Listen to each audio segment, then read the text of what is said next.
What on earth is happening here? Those were the first words that exploded from millionaire Jonathan Hale's mouth as he dropped his suitcase in the doorway of his luxury penthouse kitchen. He had returned home a full day earlier than planned. The elevator ride up to the 39th floor had been silent, cold, almost eerie. Jonathan's schedule was usually so tight, so rigidly controlled, that coming back early felt like stepping out of his own character. But the conference had ended ahead of schedule, and for once, he wanted to surprise his son. He wanted to be a father. At least, that's what he told himself. But the moment he walked through the door, he froze. Not because the lights were on. Not because someone had forgotten to lock the door. But because of what, or rather, who he saw. There, standing by the marble counter, was his 10-year-old son, Ethan, laughing. Yes, laughing, while cracking eggs into a bowl. It wasn't a small smile or a polite giggle.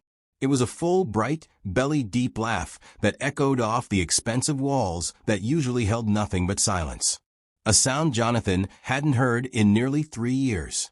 And beside him stood a young black woman in a simple gray uniform. She was guiding his hands gently, her voice soft, warm, patient.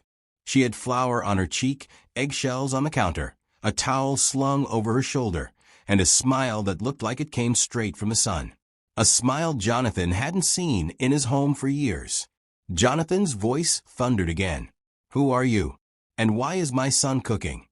The woman straightened up immediately, wiping her hands on her apron, her expression shifting from warm to startled.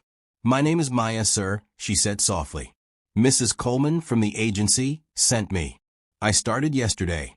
Her tone was respectful, but not fearful. Calm, but not timid. As if she understood his anger, but wasn't intimidated by it. Jonathan, however, wasn't calm. In fact, inside his chest, something was boiling. Jonathan hadn't approved a new maid. He hadn't interviewed her. He hadn't checked her references. No one was allowed near his son without his permission. No one. It was the one rule every staff member understood clearly. Because Ethan wasn't an ordinary child. At least, not after everything that had happened. And yet, Ethan looked happy. Happier than he had in months. Maybe even years. His cheeks were flushed. His eyes sparkled. He was moving around the kitchen with an energy Jonathan barely recognized. He looked like a child who had a friend. A child who felt safe. But Jonathan ignored that for now. He was a man who demanded control. Control over his household. Control over his employees. Control over his time. Control over his emotions. Especially the ones he didn't want to face. And this, whatever this was, felt like a direct attack on that control. He pointed at the bowl. "Ethan, step away from the stove. You know you're not allowed near it." The boy stiffened. Instantly, the laughter vanished, like someone had switched it off. His tiny shoulders tensed, and he took a step back, not toward his father, but behind Maya, as if she was a shield, as if she was the safe one. That made something twist inside Jonathan's chest. Something he didn't like. Maya gently rested a hand on Ethan's shoulder and lowered herself a little so she could speak to him eye to eye. "It's okay," she whispered to him. "You didn't do anything wrong." Jonathan clenched his jaw. Who gave her the right to say that? Who gave her the right to comfort his son? Who gave her the right to act like she understood him better than his own father did? Jonathan took a breath, a slow, controlled, corporate-style breath, and addressed the woman again.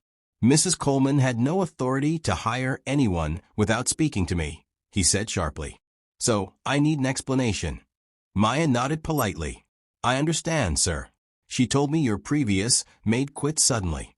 That much was true. The previous maid had left after only 1 week. Before that, another had left after 4 days. Before that, one lasted 2 hours. She walked out after Ethan threw a spoon at the wall during a panic attack. But Jonathan didn't want to think about that. "My staff," he said coldly, "should have informed me of the situation." "They tried, sir," Maya replied evenly. "But you were in meetings all day, according to your assistant." Jonathan paused. He hated that she was right. He hated even more that she wasn't intimidated by him. And most of all, he hated the sudden realization that for 48 hours he had no idea what had been happening in his own home. Ethan peeked out from behind her. His eyes were wide, uncertain, almost pleading. Jonathan tried to soften his voice. "Ethan, why were you cooking?" The boy's lips parted as if he wanted to answer, but no words came out. His hands fidgeted nervously with the hem of his shirt. Maya stepped forward slightly. "He asked me if he could help," she explained gently. "He told me he wanted to make pancakes for you. He said you like them." Jonathan's breath hitched. He hadn't eaten pancakes in years. His wife, Ethan's mother, used to make them every Sunday morning. After she died, the tradition disappeared, along with most of the warmth in their home. Jonathan looked at his son again, really looked at him. Ethan's small fingers were speckled with flour. His hair was messy. His cheeks were pink from laughter he wasn't supposed to have. And suddenly Jonathan felt something he hadn't felt in a long time. Guilt. Deep, heavy guilt. Because when was the last time he had stood in this kitchen with his son? When was the last time he taught him anything? When was the last time Ethan smiled like that because of him? Jonathan swallowed the lump forming in his throat. He straightened his suit jacket, lifted his chin, and forced himself back into the armor he always wore. Power, control, distance. "This won't happen again," he said stiffly. "I'll speak to the agency myself." But even as he said the words, something inside him whispered the truth. He wasn't upset because Maya had broken the rules. He was upset because she had done something he couldn't. She made his son feel alive. Ethan hid behind Maya, lowering his head. "Ethan," Jonathan said, failing, to soften his tone, "why are you in the kitchen? You know you're not supposed to." "He wanted to help," Maya answered gently. "He asked me this morning if he could learn how to make pancakes for you." Jonathan blinked. "For me?" Ethan nodded shyly. That single gesture, small, timid, almost apologetic, hit Jonathan harder than any business deal, any boardroom confrontation, any moment of stress he had faced in his elite corporate world. Jonathan felt something twist in his chest. A deep, heavy ache. Because it had been years, literal years, since Ethan had done anything for him. Ever since Ethan's mother passed away 3 years earlier, the boy had withdrawn into a quiet world of his own. It was as if someone had dimmed the light inside him, leaving only shadows. He rarely smiled. He hardly spoke. He barely responded to affection. Therapists came and went. Teachers reported no progress. Specialists gave long, complicated explanations filled with charts, terms, and possibilities. But nothing changed. The mansion felt like a museum, silent, cold, empty. Or worse, haunted. Every corner whispered memory. Every room held the ghost of someone who used to make breakfast on Sundays, hum old love songs, and kiss Ethan's forehead before school. Jonathan tried to bury the pain in work, emails, meetings, overnight flights, back-to-back conferences. He convinced himself that providing money was the same as providing love. But his son had slipped away from him like sand through open fingers. Until today. Because now his son looked different, lighter, alive. Jonathan stared at Maya. "How did you convince him to do that?" Maya hesitated, not nervously, but thoughtfully, as if she wanted to choose her words with care. "I didn't convince him, sir." Jonathan frowned. "Then what happened?" She took a small breath. "That first night, he couldn't sleep." Jonathan stiffened. He knew what that meant. Every night since the funeral, Ethan had battled nightmares. Many nights, the staff found him curled in a hallway corner or under the staircase, clutching a blanket, shaking silently. He never called for Jonathan, never knocked on his door. He had learned not to expect comfort. Maya continued quietly. "I saw him sitting on the floor, alone, hugging his knees. I didn't want to scare him, so I sat at the other end of the hallway and started talking." Talking. Jonathan echoed. She nodded. "I told him stories about when I was little. Silly things.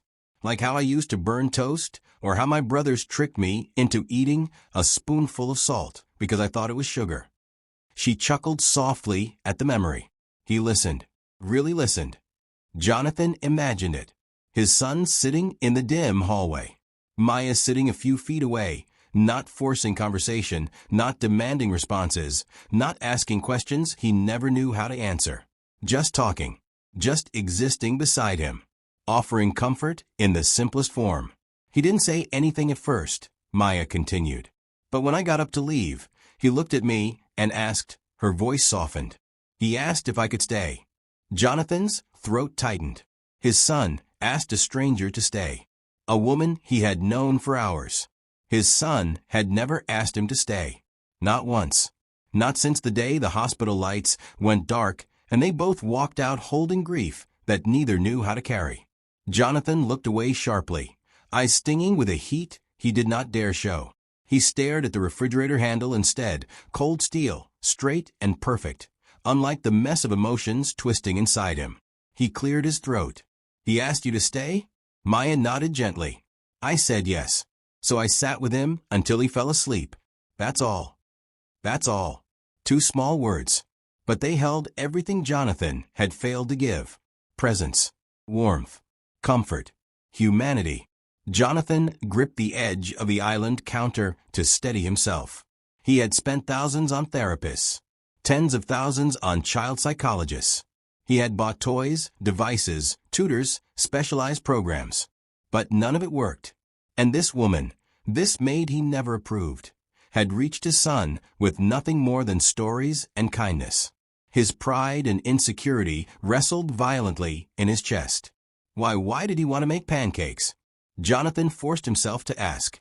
Maya smiled softly. Because, he said, it was your favorite breakfast. He wanted to surprise you when you came home.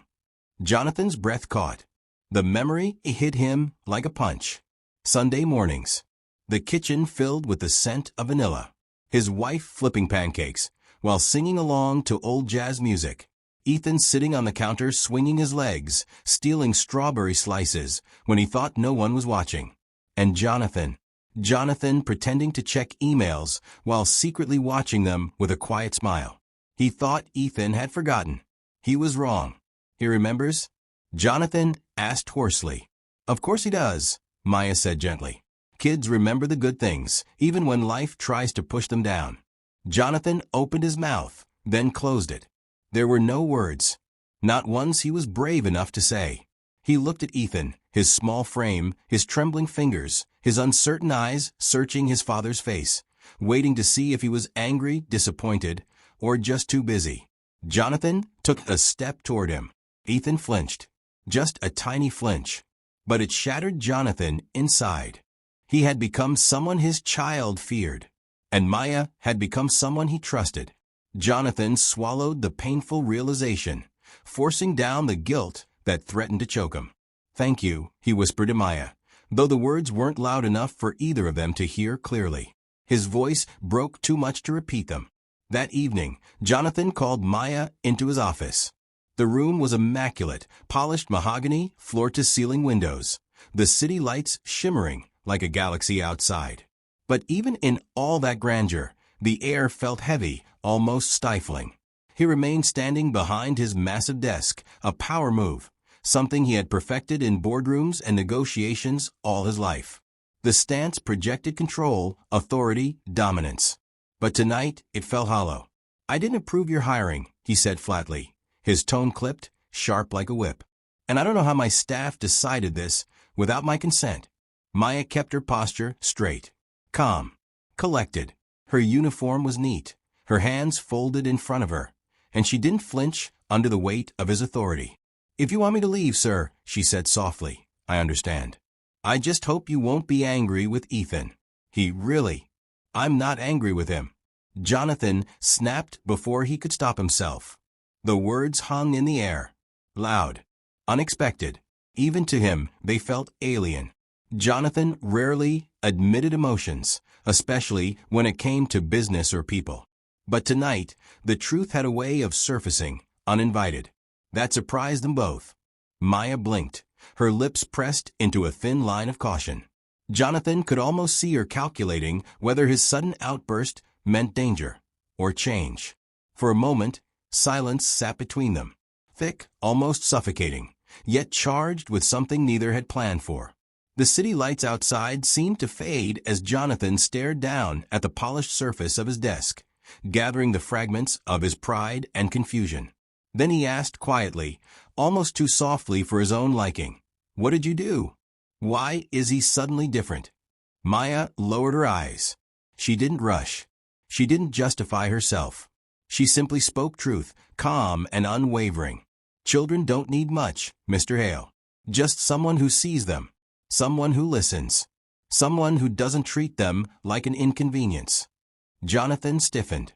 His hands, which had been gripping the edge of the desk, tightened involuntarily. Something about her words cut him deeper than any boardroom defeat, deeper than a market crash or a failed acquisition. He swallowed hard, trying to find his voice. "Are you implying I don't care about my son?" Maya shook her head gently. "No. I'm saying you care so much you forgot how to show it." The words hit him harder than any business loss ever had. His chest felt tight. His vision blurred slightly, not from anger or frustration, but from the raw, piercing weight of truth. Maya wasn't attacking him. She wasn't criticizing him. She was holding up a mirror. And for the first time in years, Jonathan saw what he had been missing. For years, he had assumed that providing Ethan with everything money could buy, tutors, therapists, the finest clothes, the latest gadgets, a mansion with every possible luxury, was enough. He thought that being a provider was the same as being a parent. That protection, provision, and discipline equaled love. But Maya's words stripped all of that away. What he had failed to realize was painfully simple. Ethan didn't need things. He needed presence, attention, validation, love that wasn't transactional, love that didn't come with conditions or schedules. Jonathan's jaw tightened. He wanted to argue, to defend himself, to insist that he had always cared, that he had done everything he could. But the truth settled in like a stone in his chest. He couldn't. Not this time. Not when his son had smiled at someone else in a way he hadn't smiled at him in years. Before she could turn to leave, Jonathan asked one more question, his voice dropping, hesitant yet desperate. "Why did you sit with him that night? You weren't obligated. You didn't have to." Maya smiled softly, but there was no arrogance in it. No triumph. Just understanding. "Because I know what it feels like to be lonely in a big house." Jonathan's breath caught in his throat. Lonely. The word echoed in his mind, bouncing off the marble walls, ricocheting between his memories of late nights at the office and silent mornings in the mansion where Ethan sat alone, waiting for a father who was never there. He realized painfully that he had been absent in ways that money couldn't fix. He had thought that wealth equaled care, that protection equaled love, that providing for every physical need of his son could fill the emptiness that grief had carved into both their hearts. But now he understood it couldn't. Not until anyone, gave Ethan the gift he had withheld, time, attention, and a human presence that said, "You matter to me." Jonathan felt a lump in his throat. His eyes stung. He turned slightly, as if looking anywhere but at Maya, because he didn't know how to confront the flood of emotions, threatening to break his composed exterior. He swallowed again, trying to restore his usual control. But control felt meaningless now. It was irrelevant compared to what was happening in the other room, where Ethan waited, hoping that his father could finally see him. For the first time, Jonathan understood that Maya had done what he hadn't been able to do, had reached the part of his son that no amount of money or schedule or discipline could touch. She had listened. She had stayed. She had cared. Simply, gently, patiently. Jonathan realized in that heavy, surreal moment that he had hired someone who understood his son more deeply than he did. The thought both frightened and humbled him. Frightened because it revealed how far he had fallen short. Humbled because it opened a door, one he had thought permanently closed, to a chance at redemption. He took a step forward, almost instinctively, though he didn't know what he was going to say. Maya watched him, waiting patiently, her eyes kind but expectant, as if she could sense the storm of emotions he was barely holding together. Jonathan's voice trembled slightly as he spoke. I want to understand. I want to be better for him. And I think I need your help." Maya's lips curved into a small, encouraging smile. She nodded, and in that silent gesture, Jonathan realized something extraordinary. Hope was possible. Connection was possible. Love, real, present, human love, was possible. And for the first time in years, Jonathan didn't feel the need to control everything. He just wanted to learn. Because he had finally seen the truth. Care isn't about power or money or authority. Care is about presence. It's about being there when it matters, in ways that cannot be bought. And Maya, she had given him exactly that, a mirror, a guide, and a gentle reminder that the hardest, most valuable work in life was not in the boardroom. It was here, in this room, in this house, with his son. Jonathan exhaled slowly, letting the tension leave his shoulders for the first time in years. For the first time, he felt a glimmer of something he hadn't felt in far too long. Hope. The next morning, Jonathan woke up to a smell that immediately stopped him mid-step.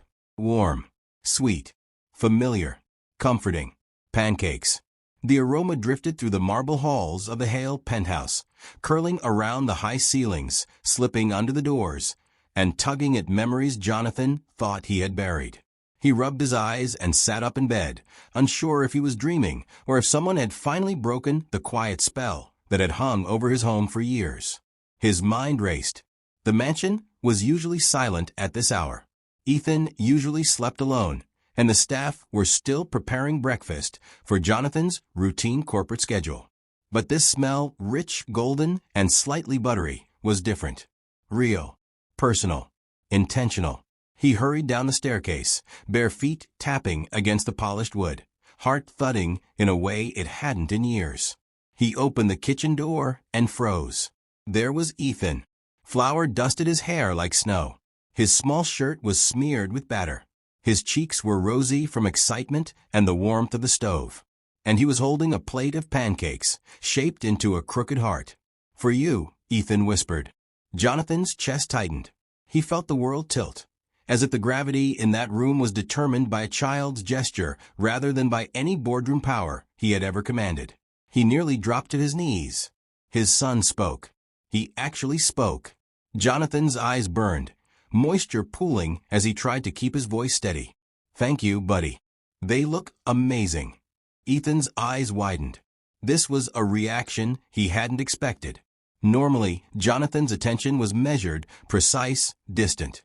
Today, there was warmth. There was awe. There was pride. Maya stood by the sink, pretending not to watch, but her smile betrayed her. It was quiet, almost shy. She knew what this moment meant. She had been a witness to the breakthrough that Jonathan had been too busy or too afraid to create himself. Jonathan stepped closer and ruffled Ethan's hair, careful not to smudge the batter further. "You made these for me?" he asked softly. Ethan nodded, a shy grin spreading across his face. "I wanted to surprise you, like Mom used to." Jonathan froze. His heart thudded painfully as he swallowed hard. Memories came rushing back. Sunday mornings with the smell of vanilla and syrup, the soft hum of old jazz playing in the background, his wife flipping pancakes, and Ethan swinging his legs on the counter, stealing strawberry slices and giggling. He had thought those days were gone forever. That laughter and light had vanished with her. But here it was, alive, in front of him. Jonathan inhaled deeply. He took a seat at the kitchen table, for the first time in years, with his son, just sitting there, sharing pancakes, drinking in the sight of his smiling child. And for the first time in what felt like forever, Jonathan felt normal, human, connected. Ethan handed him a fork, and Jonathan picked up a pancake, hesitating for just a moment before taking a bite. Sweet, warm, slightly uneven, but perfect. Just like the moment.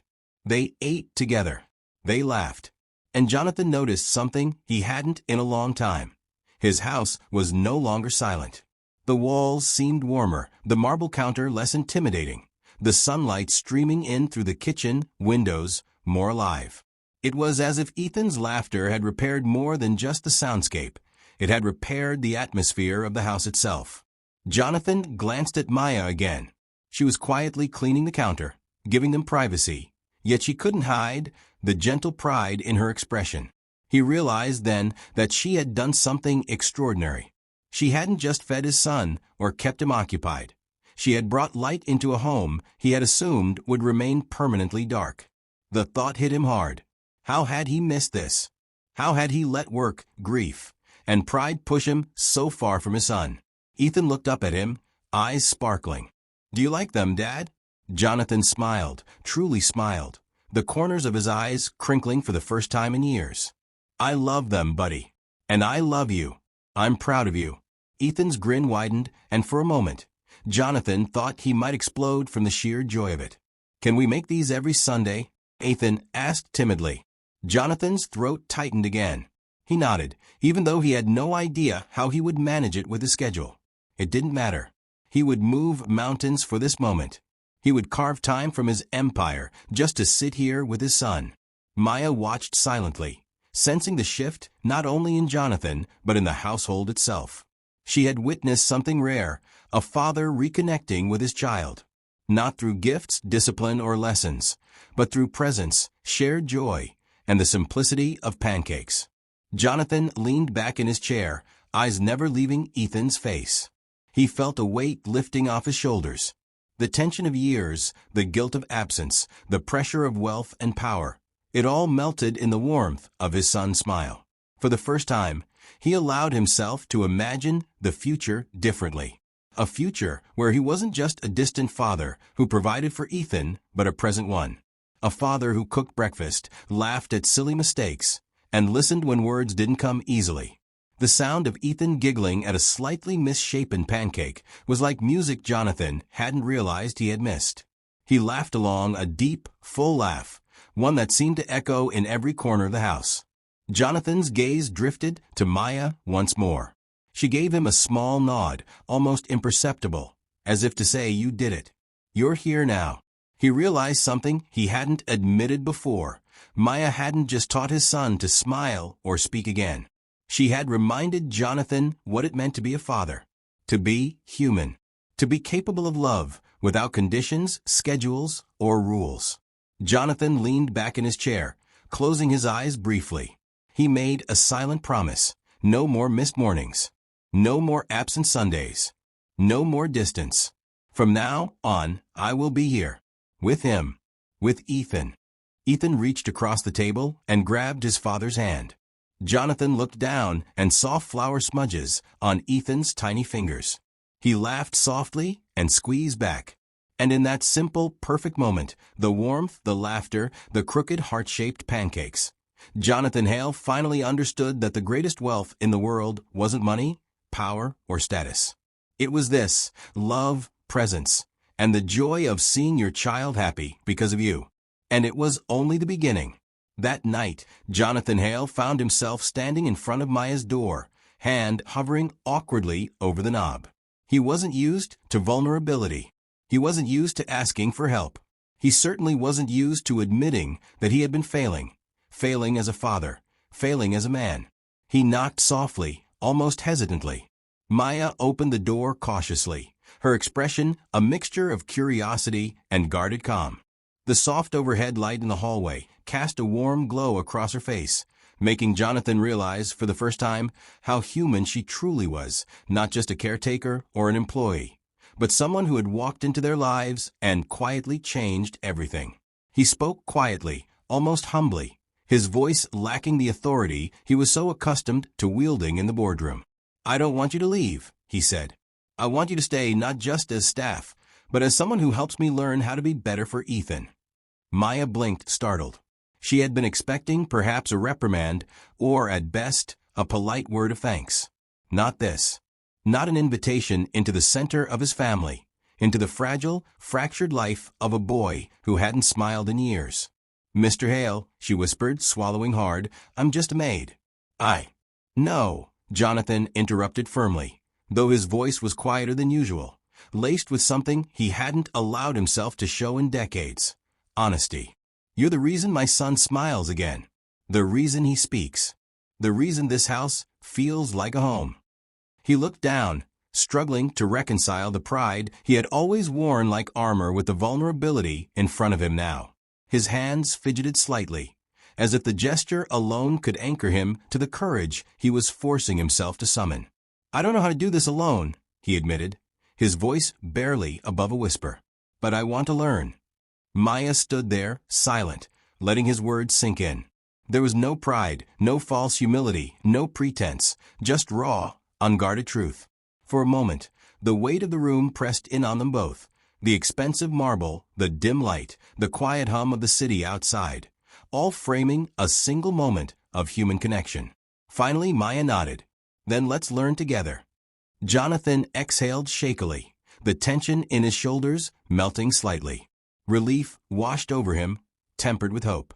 For the first time in years, he felt that life in this house could change, not through money, rules, or rigid schedules, but through something far more valuable: care, attention, and patience.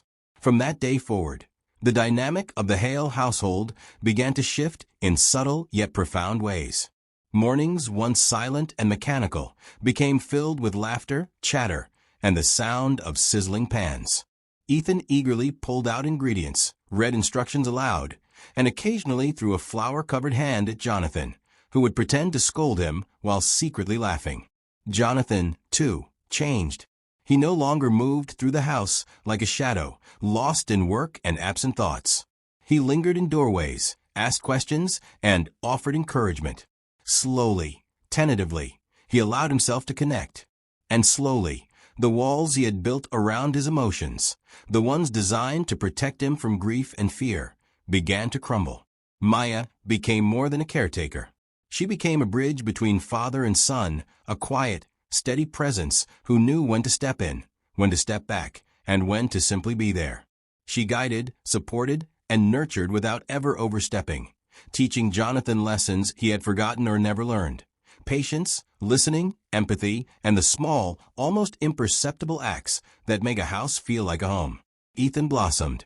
The laughter that had been absent for years returned, first in small bursts, then in full, uninhibited joy. He started to ask questions, to tell stories, to sit at the table without fear or hesitation. The bond between father and son deepened, nurtured by shared mornings, pancakes, and a woman who had shown them both what it meant to truly care. Jonathan learned that love wasn't about grand gestures or expensive gifts. It wasn't about providing everything a child could want. Love was in showing up. Love was in listening, guiding, laughing, and sometimes in stepping back and allowing someone else to teach what he could not. Evenings became calmer, warmer, filled with conversations he never thought he'd have with his son. Homework was done together, sometimes with laughter, sometimes with gentle frustration, but always with attention. Jonathan found himself sitting beside Ethan, holding his hand when he needed reassurance, or ruffling his hair when he made a mistake. And through it all, Maya was there, not as an employee following orders, but as a partner in healing. She taught them routines, introduced small joys, encouraged Ethan's curiosity, and reminded Jonathan to slow down and cherish the moments that truly mattered. The crooked pancakes, once a small act of a child's love, became a symbol of the change in their lives. Imperfect, messy, but made with care and intention. They laughed at the shapes, celebrated the little successes, and learned to find joy in imperfection. Jonathan finally understood something profound. He didn't need to control everything. He didn't need to have all the answers. Sometimes the greatest gift a parent could give a child was simply to be present and to allow others, like Maya, to guide them when they themselves were lost. And sometimes that's all it takes to heal a family. One warm smile, a gentle touch, a plate of badly shaped pancakes. In that household, love began to flow freely again, not forced, not bought, not dictated, but lived, breathed, and shared. Jonathan Hale, the billionaire who had once believed money could solve everything, finally realized the truth. The wealth of a family is measured not in gold, but in the quiet, tender moments that make hearts grow. And in that kitchen, with flour on their hands, syrup dripping down the sides of pancakes, and laughter echoing through the halls, Jonathan, Ethan, and Maya found something richer than any fortune. A home filled with love, hope, and the promise of tomorrow. It wasn't perfect. The pancakes weren't perfect. Their family wasn't perfect. But for the first time in years, it was real. And that was enough.